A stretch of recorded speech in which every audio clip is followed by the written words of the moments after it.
What's up guys, Curtis here from Matador Darts. Today I'm bringing you a brand new video. So, as you know, the World Championships are currently going on. I'm currently recording during the Luke Littler versus Rob Cross game. Luke Littler is 4 sets to 2 up. Let me know what the final score was and we'll see if Luke Littler actually wins.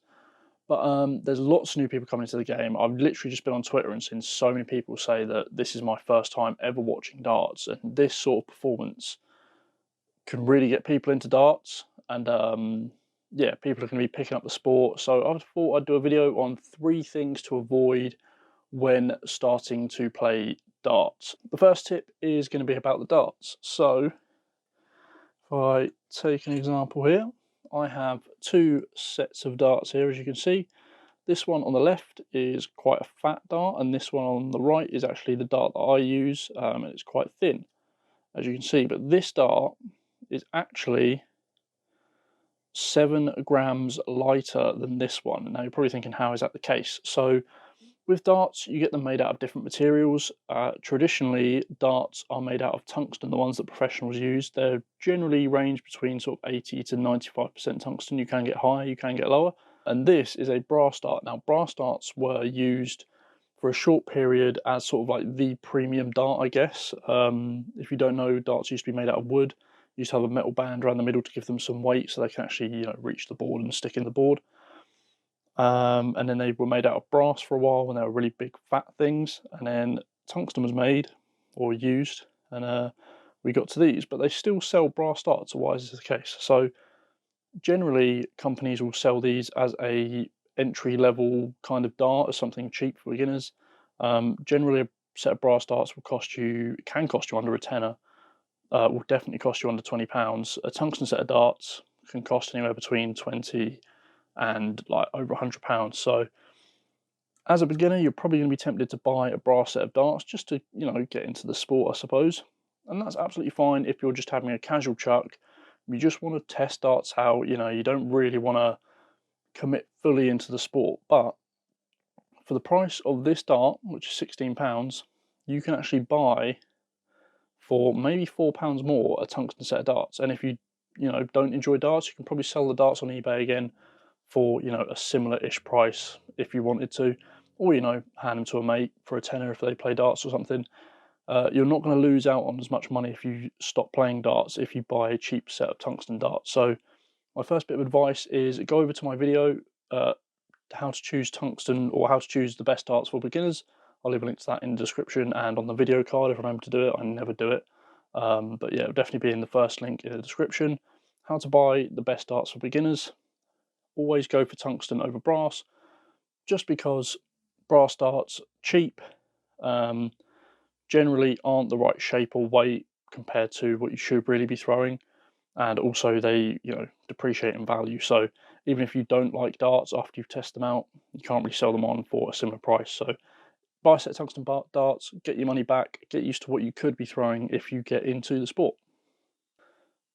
Secondly, we'll be talking about the board. So this is a Mission Samurai Infinity. I was actually lucky enough for Mission to send me this to review way back in like spring 2023. So thank you to Mission for that. You'll come across a varying range of price dartboards when you go and look for a dartboard. So dartboards come in sort of, I would say, 3 categories, at least in terms of just like a normal playing board. You'll have an entry-level board, you'll have a mid-tier level board, and you'll have a professional board. So the entry-level boards, which I'll show on screen because I don't own one, they are kind of the old school style boards with the round wires, and they have staples to keep the wires on top of the board. So the wires just sit on top, and they've got a staple and it holds it in. Usually really cheap, costs you like 20 to 30 quid. And then you get to the professional level board, which is this. These feature technology called blade or razor wires or sword edge wires, basically really thin wires which are embedded into the sisal, which is a plant, which is what the board is made out of, the soft stuff.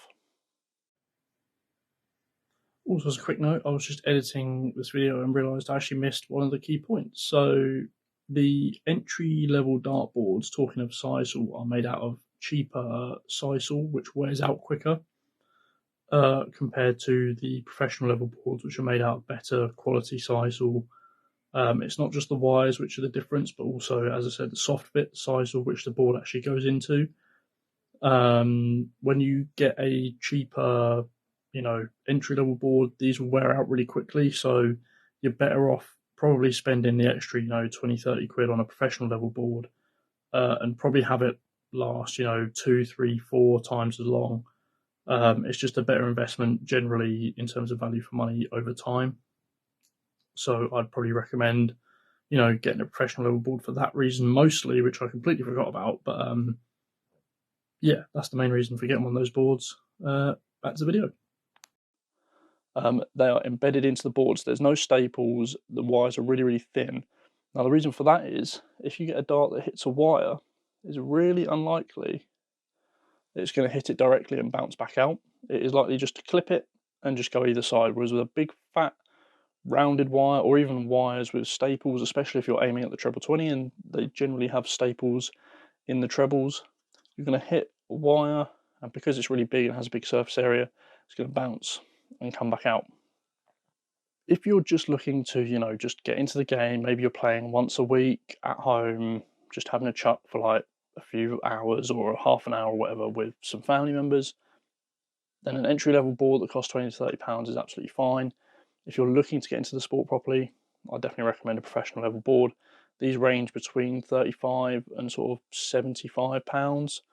All generally pretty similar in quality, especially at a beginner level where you're not playing much. The more you play, you'll start to realise that some boards wear down quicker than others. I would say the Mission Samurai Infinity and the Winmore Blade 6, probably your best value for money in terms of dart boards. So look out for them if you're looking for a professional level board.